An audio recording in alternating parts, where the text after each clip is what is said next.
From NBC News, in partnership with the Nevada Democratic Party, 100 Black Men, and the U.S. Hispanic Chamber.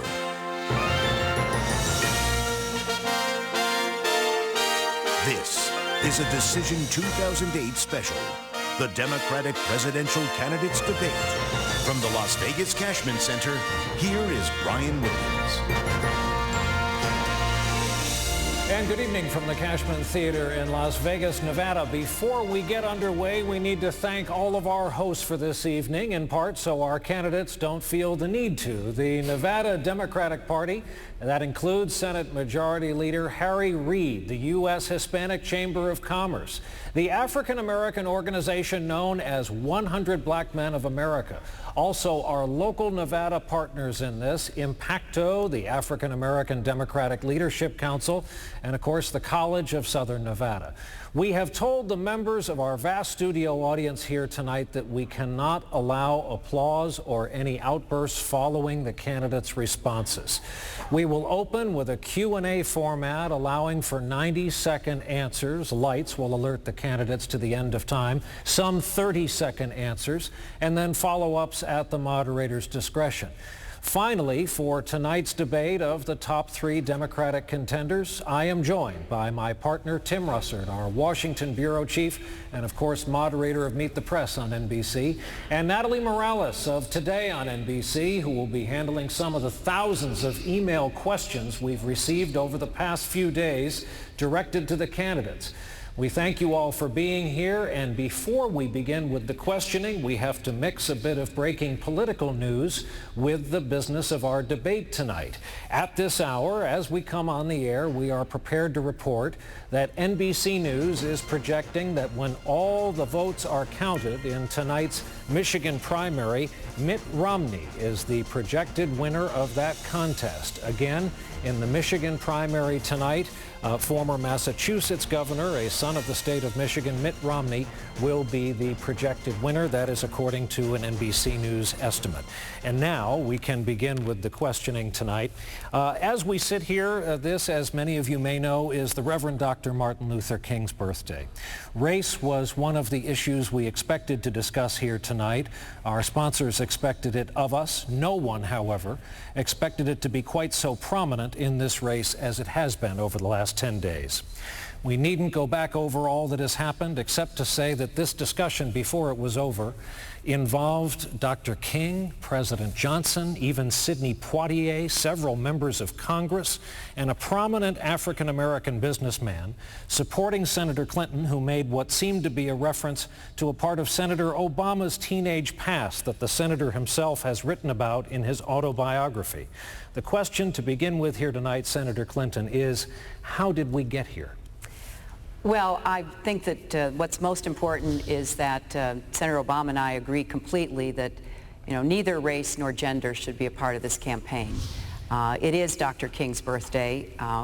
The three of us are here in large measure because his dreams have been realized. John, who is, as we know, a son of a mill worker and, really has become an extraordinary success. Senator Obama, who has such an inspirational and profound story to tell America and the world. I, as a woman who is also a beneficiary of the civil rights movement and the women's movement and the human rights movement. And the Democratic Party has always been in the forefront of that. So I very much appreciate what Senator Obama and I did yesterday, which is that we both have exuberant and sometimes uncontrollable supporters. That we need to get this campaign where it should be. We're all family in the Democratic Party. We are so different from the Republicans on all of these issues in every way that affects the future of the people that we care so much about.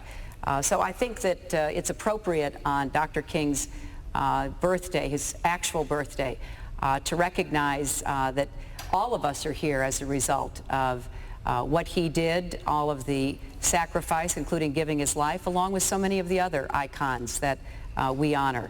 But I know that Senator Obama and I share a very strong commitment to making sure that this campaign is about us as individuals. Senator Obama, same question.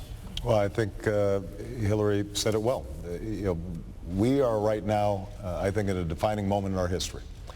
We've got a nation at war, our planet is in peril, and the economy is putting an enormous strain on working families all across the country.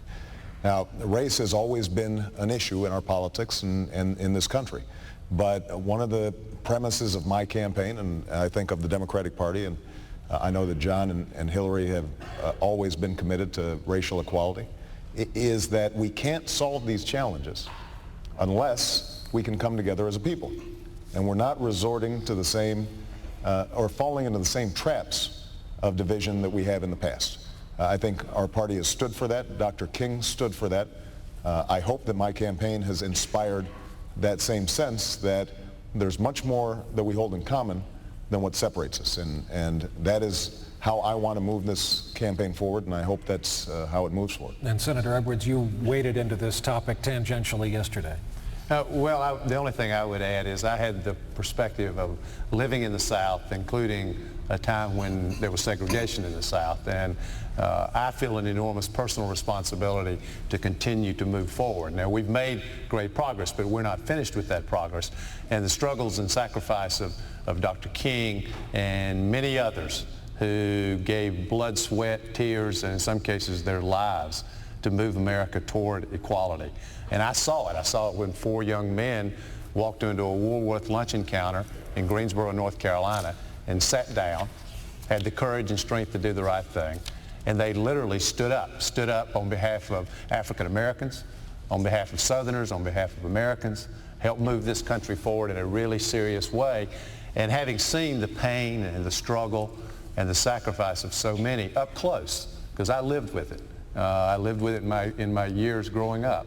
I think all of us, have an enormous responsibility not to go back, but to go forward. And I would just add, I think it goes far beyond the Democratic Party.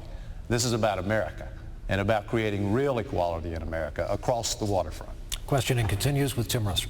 In terms of accountability, Senator Obama, Senator Clinton on Sunday told me that the Obama campaign had been pushing this storyline.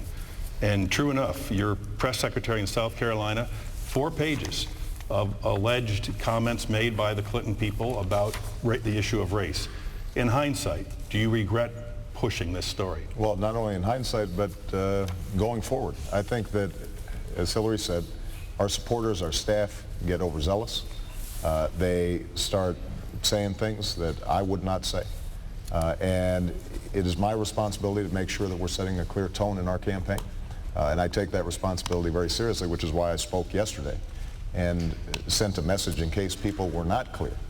That what we want to do is make sure that we focus on the issues. Now, there are going to be significant issues that we debate and some serious differences that we have, and I'm sure those will be on display today. What I am absolutely convinced of is that everybody here is committed to racial equality, has been historically. And what I also expect is that I'm going to be judged as a candidate in terms of how I'm going to be improving the lives of the people in Nevada and people all across the country.